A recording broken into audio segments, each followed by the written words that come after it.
All right, we are still on the road to Uncut Hip Hop Awards 2020, Uncut Hennessy Hip Hop Awards 2020, on location at Bonsai Villa for Wakadinali's album launch, Victims of Madness. Man, we thought they were gonna be here already, but it's like we have to wait for them.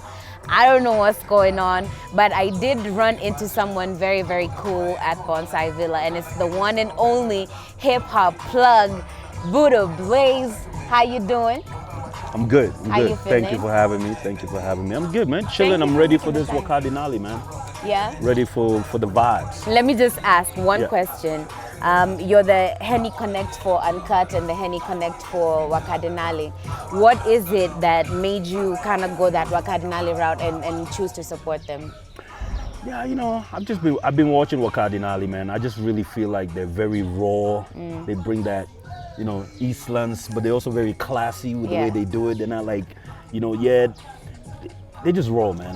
I like them. Yeah. I like the fact that they can bring the energy, but also very professional at the same time. You know, I like that balance of, you know, they're into fashion, because you know, Henny's French, so they're looking for somebody original, somebody who's into fashion, somebody who's into lifestyle, not just somebody who's rapping, but there's no lifestyle behind it. So I feel like Wakadinali, to me, they represent a lifestyle. You know what I mean? They, you know, too many rappers, you listen to them, but it's like, okay, cool. After listening to your song, where's the life? I feel like Wakadinali live it. Yeah. They live it. I've been out to Moja, hang out with them. I see they live the life.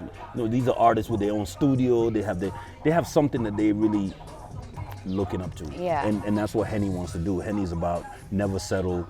Never stop. Never stop. So for them, they look like the kind of guys that are just gonna keep going regardless of what the roadblocks come to them. They feel like they just keep going. So I feel like these are good people to start with. Yeah. You know? Have you had a chance to listen to the album, Victims of Madness? Yeah. Actually, yeah. How is it sounding? Dope, man. I love their overall sound. I love their overall message. They're just mad cool, you know? Yeah. Considering it's a purely drill album, I don't know how you feel about drill music just in general. I mean, drill is offshoot of hip hop. For me, like anything that comes from hip hop, for me, we have to support it, you know? So I like it. I like the fact that they're adapting different sounds and they're versatile enough to adapt to different sounds. That's really cool. That's a way that artists survive. I mean, if you look at all the biggest artists in the world, it's all about being versatile and being able to, I mean, even Calligraph or Jay-Z, it's all about adaptability. If that's what kids are listening to now and they can come in and still pass the same message, it's dope, man. Speaking of Calligraph, this year he got nominated for the BT International Flow. Unfortunately, didn't get it. What are your thoughts on him getting the nomination and it going to Stormzy? Like, what do you think it means for K hip hop? It's big. I mean, first of all, just getting nominated from out here in East Africa where the music is not necessarily being listened to globally. Yeah. With Stormzy, obviously, Stormzy has a big international fan base. He's already making inroads in the States. So being nominated is big enough, man. So big up to Calligraph for that, and upwards forever, man. Never stopping, you know. Who knows, man? It could be next year, he could win it. Yeah, for sure. And speaking of Kenyan hip hop, kind of getting its footing on figuring it out its way on the international stage with huge endorsements from Hennessy for Wakadinali and for the Hip Hop Awards as well. Do you think that in 2021 that's going to be finally the year where we'll finally break out, maybe have somebody on Sway, Breakfast Club, whatever? Yeah, man. Hopefully. I mean, we had King Kaka on Ebro last year. These things are not hard. It's really just about working together. The problem is a lot of us don't work together. Everybody kind of like is in, you know, you find this artist there doing their own thing. But the problem is if we don't consolidate, then it's like, what are we doing? Yeah. We got to move as a community rather than just like somebody become successful and now they're like in one corner and they're not even supporting any other thing that other people are doing. That's what I don't like. I don't like that kind of stuff because we all kind of put our hands together to support people, but when they get successful, now they start dissing us. That's not cool. That's not how to build a culture. That's not how cultures are built, because if you go to some of these so-called, oh, I'm successful now, they climb on our backs to get to where they are. It's not like we didn't help them, but now when they start dissing all the projects that we're doing, it's a bit cold, you know, and we need to call them out, you know. So for me, I feel like Kenyan hip hop can go far, but the selfishness has to stop, you know. We have to work together.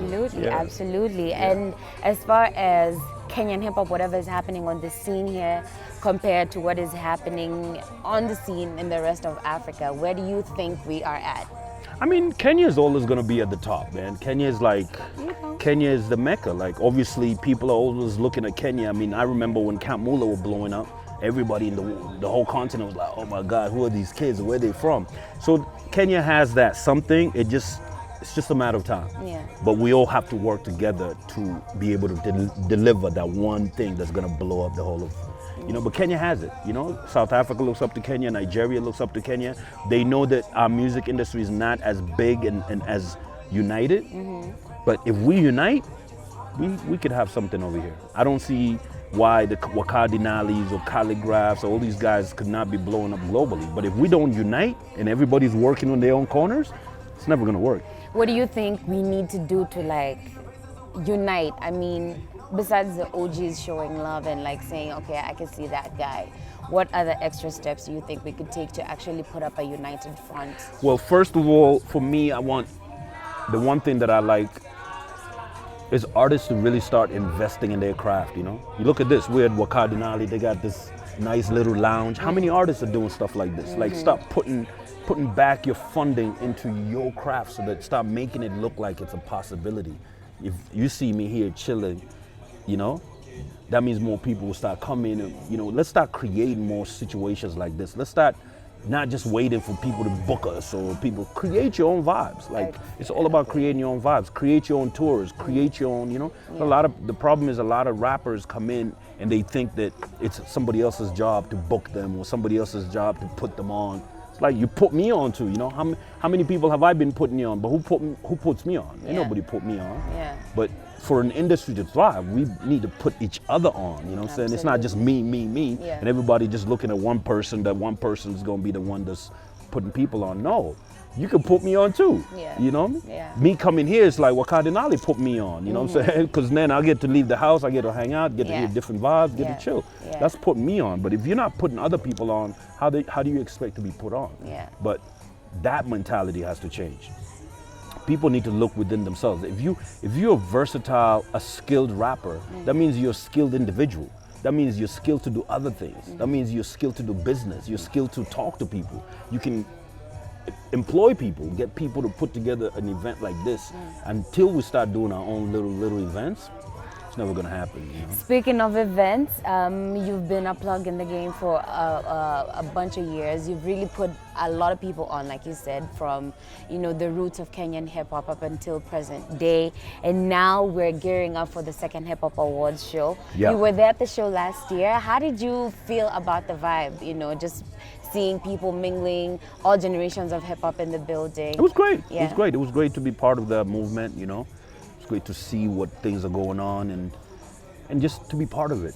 I've been in hip hop for so long, doing it by myself. So it's great to see other people doing it and be able to go to the events and be able to, and just be able to see things grow without you being part of it. Yeah. What took so long though with the Hip Hop Awards? I mean, 2019 feels like a very late year to have a first official award show. What is it that was happening back in the day that couldn't, I guess, bring people together for an award show for Kenyan hip hop? Same thing, the selfish thing, I would say. Like people blow up and they think they're too big to participate in things, or they too this, or you know what I mean? So it becomes too boring to deal with, I know. But I feel like I'm so glad that you've taken the mantle and going ahead and say, cool, I'm gonna do this. Yeah. And that's great, because sometimes when you're inside something for so long, you run out of energy or you run out of Facts. yeah, Ideas, implementation. I don't want to do that anymore. Yeah, I know. So then it's great for people like you who are fresh and coming on. So we want to be able to support you to make this a big thing, because this is what I've always wanted to do for years. I just didn't have the time, or sometimes it just reaches a level where people don't have the time. Yeah. People just don't have the time. Yeah. When people don't have the time, they really don't have the time. So it is what it is. Factual. What are you looking forward to at this year's Hip Hop Awards? Yeah, I'm basically looking forward to the Cypher. The Cypher is definitely something I'm looking forward to. Looking to see some of the presenters of the awards. some of the awards themselves, how people are gonna feel about them.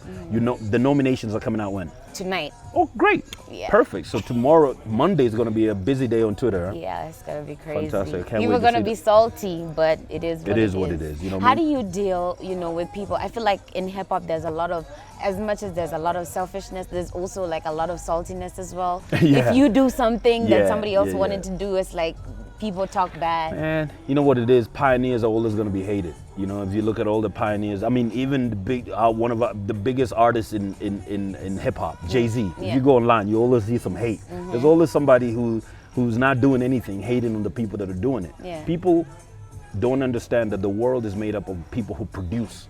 If you're not producing anything, then you really your what do you call it? Your comments or what it is that you feel, it's nothing, because at the end of the day, you're building something and they just sitting around criticizing. So critics are gonna be there at the end of the day. Yeah. But your opinion is nothing to a producer, because you're producing, you're creating something that's necessary. There's gonna be people that are gonna hate. Yeah. Yo, we've been hated. We're still here. Yeah, man. I know some of my haters, I don't even know if they have careers, just sitting somewhere in some little corner sobbing, but we out here producing, so you have to be on the producer side. I'm never gonna be on the hater side. The haters, that's them. I'm always gonna be on the people that are producing, people that are unifying, and the people that are creating platforms for hip hop to go further. That's dope. That's dope. Our theme this year is culture over fear. I just want to know, what do you understand by that? Culture over fear, yes.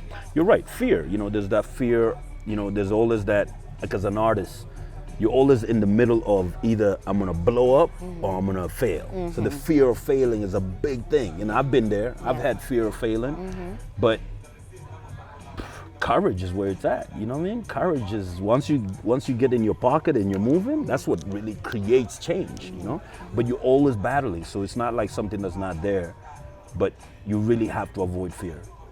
That's not where you need to be. Absolutely. Yeah. New cats that you're checking out on the scene as we wrap this up? Oh man, dude, so many cats, man. I know there's one cat, what's his name? Obviously I mess with like the Boutrouses. Are you saying like newer than them? Nah, them dudes. Boutros, I mess with Boutros, I mess with what's his name? Asum Garvey. Like, He's also I really dropping mess with his him, album you know today. What I'm saying? Yeah, so I wanna definitely hear his stuff. I'm really checking out for Steph, man. I've always thought that Steph deserves to have blown up like 2-3 years ago. Okay. I don't know what it is. Sometimes there's just timing. It's a timing issue. Who else am I listening to? Of course, the Shrap guys are just like Shrap gang. amazing. I love those guys. What do you think of Shrap culture? I now love that it. we're on it. Yeah, I'm a Shrapper myself. How this You know what I'm dude just gonna walk on set like we not shooting? You gonna cut that, or you gonna just continue? You'll edit. Like, cool, this guy. Yeah, what do you think of Shrap culture? I love Shrap because it's like the new energy of hip hop. That hustler, that let's go get it, the go getter mentality. I mess with them. I really love them. In fact, I was hoping that we could actually build more with them with Hennessy. It's just a matter of time. The conversation has started, because I think they're also the people that I was looking at. Absolutely. To kind of introduce Hennessy to them. Absolutely. Because they have a lifestyle. Yeah. They live it. They do. They're hustlers. They're go-getters. They're business people. So I like them. I like the lifestyle. Yeah. Man. Yeah. Thank you so much for making time, man, and for all the work that you've done for K Hip Hop. For sure. Absolutely looking forward to more work and working together as well. Things are feeling very exciting. I feel like this Henny deal means a lot. Yeah. And it's the first big step towards, making Kenyan hip hop cleaned up, corporate, and that you're part of it is just beautiful to see, man. I'm glad to be part of it. Always want to be part of things that grow. We can grow and keep growing, because who knows, in 2-3 years could be bigger and better, and it could become like a national event. Absolutely. So I want to be part of that. Absolutely. Thank you, man.